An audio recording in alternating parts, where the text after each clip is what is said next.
Assalamualaikum warahmatullahi wabarakatuh. Perkenalkan, kami dari kelompok 10. Di sini kami akan membahas hasil pekerjaan kami, yaitu tugas kasus 6 PT Sukarindo pertemuan ke-11. Sebelumnya, perkenalkan, nama saya Vira dan rekan-rekan saya ada Rahmania Dewi, Aminah Dewi Fadilah, dan juga Aurora Khairunisa.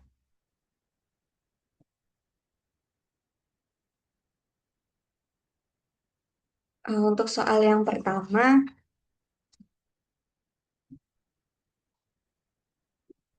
bila perusahaan memperlakukan penjualan produk sampingan setelah dikurangkan dengan biaya-biaya lain yang terkait sebagai pendapatan lain-lain, berapakah biaya produksi gabungan yang akan dialokasikan ke produk-produk gabungan?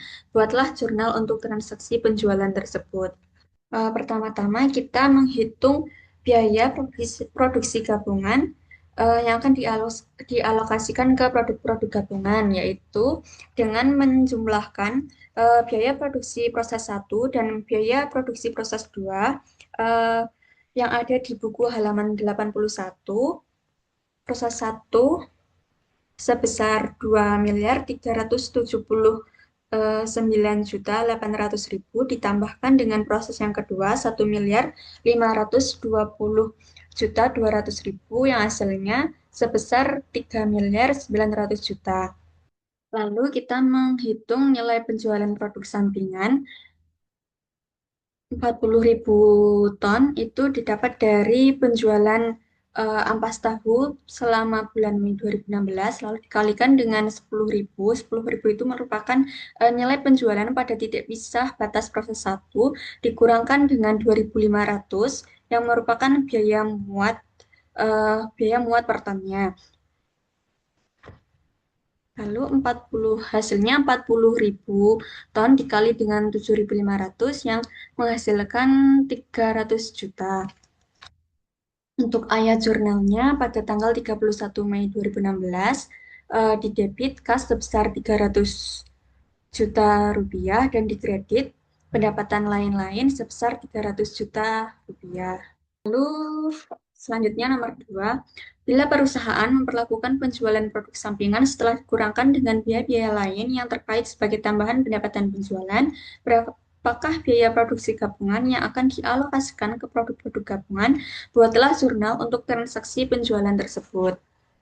Nah, pertama kita menghitung biaya produksi gabungan yang dialokasikan ke produk-produk gabungan. Hasilnya masih sama kayak yang nomor satu tadi, dengan menjumlahkan biaya proses satu dan biaya proses kedua yang hasilnya 3.900.000.000. Lalu menghitung nilai penjualan produk sampingan, caranya masih sama kayak yang nomor satu tadi, 40.000 ton dikalikan dengan 10.000 dikurangi 2.500 yang hasilnya 300 juta. Lalu untuk ayat jurnalnya eh, didebit kas sebesar 300 juta rupiah dan dikredit pendapatan penjualan sebesar 300 juta rupiah. Di sini untuk akunnya dikredit berbeda dengan yang nomor satu. Di sini dikredit akunnya pendapatan penjualan karena penjualan produk sampingan itu diperlakukan sebagai tambahan pendapatan penjualan. Lalu yang nomor 3, bila perusahaan memperlakukan penjualan produk sampingan setelah dikurangkan dengan biaya-biaya lain yang terkait sebagai pengurang beban pokok penjualan, berapakah biaya produksi gabungan yang akan dialokasikan ke produk-produk gabungan? Buatlah jurnal untuk transaksi penjualan tersebut. Nah, yang pertama, kita menghitung biaya produksi gabungan masih sama kayak nomor satu dan 2 tadi, yang hasilnya 3.900.000.000. Kemudian, menghitung nilai penjualan produk sampingan sama hasilnya 309 juta. Nah, di sini yang berbeda pada ayat jurnalnya. Di debit kas sebesar 300 juta rupiah dan dikredit beban pokok penjualan sebesar 300 juta rupiah. Nah, di kredit ini pakainya akun beban pokok penjualan karena penjualan produk sampingan itu diberlakukan sebagai pengurang harga pokok penjualan. Untuk selanjutnya akan dijelaskan oleh rekan saya. Baik, selanjutnya untuk nomor 4, sebelumnya saya akan membacakan soalnya terlebih dahulu. Bila perusahaan memperlakukan penjualan produk sampingan setelah dikurangkan dengan biaya-biaya lain yang terkait sebagai pengurang biaya produksi gabungan sebelum alokasi, berapakah biaya produksi gabungan yang akan dialokasikan ke produk-produk gabungan? Buatlah jurnal untuk transaksi penjualan tersebut. Baik, yang pertama adalah biaya produksi gabungannya, seperti yang sudah dihitung pada nomor 3 tadi, yaitu 3.900.000.000, lalu dikurangi dengan biaya produksi produk sampingannya 40.000 galon, dikali dengan 10.000, dikurangi dengan 2.500, menghasilkan 300 juta.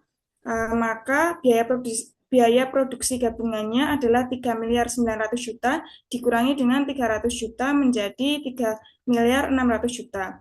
Maka untuk ayat jurnalnya menjadi kas sebesar 300 juta di debit, lalu persediaan barang dalam proses sebesar 300 juta di kredit.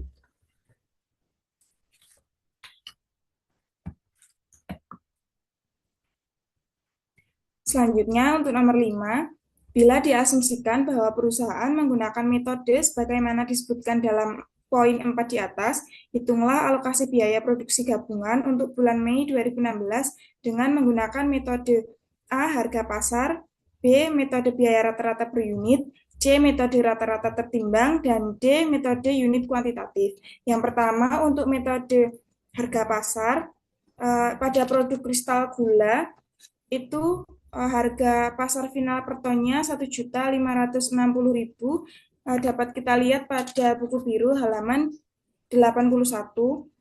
Lalu ton produksinya adalah 14.000, maka harga pasar finalnya sebesar 21.840.000.000 rupiah.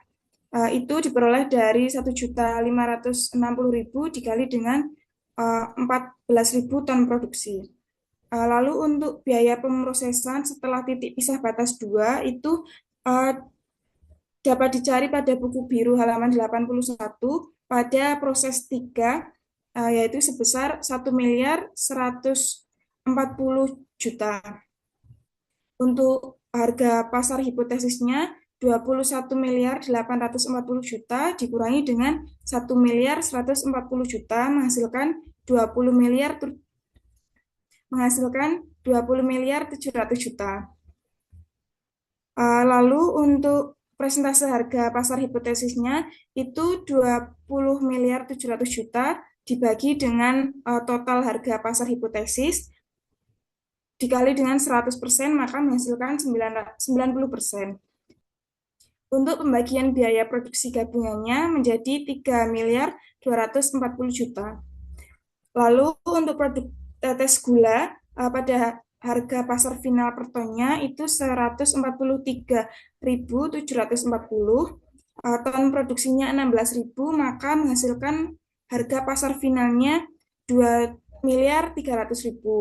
Untuk total harga pasar finalnya menjadi 24.140.000.000. Lalu pada biaya pemrosesan setelah titik pisah batas 2 ini tetes gulanya tidak ada.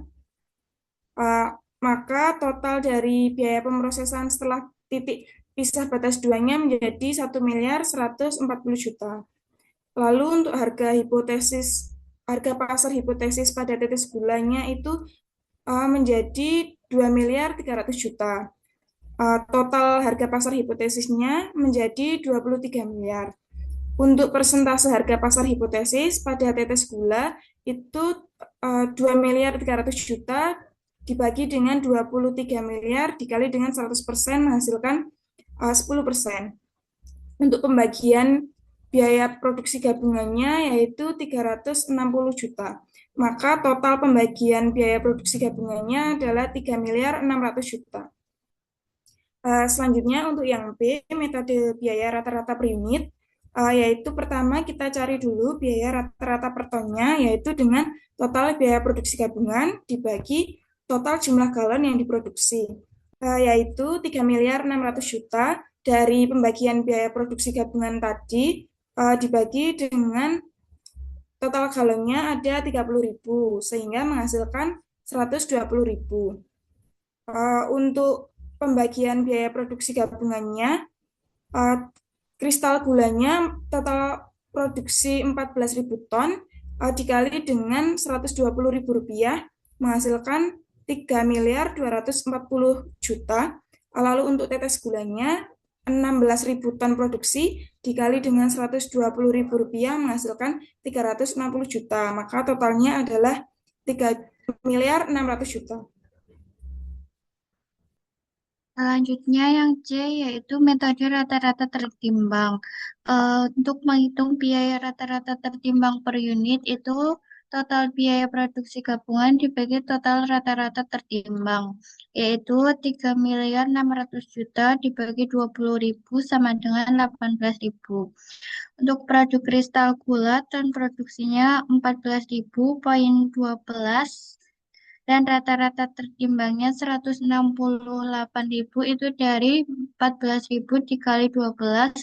Kemudian biaya per unitnya 18.000 dan pembagian biaya produksi sebesar 3.240.000.000 itu dari 168.000 dikali 18.000. Kemudian untuk produk tetes gula dan produksinya sebesar 16.000, poinnya 2. Rata-rata tertimbangnya 32.000 itu dari 16.000 dikali 2 dan biaya per unitnya 18.000. Kemudian pembagian biaya produksi gabungan sebesar 576 juta itu dari 32.000 dikali 18.000. Kemudian untuk total rata-rata tertimbang itu 200.000 dan total pembagian biaya produksi gabungan itu 3.600.000.000. Kemudian yang D, metode unit kuantitatif.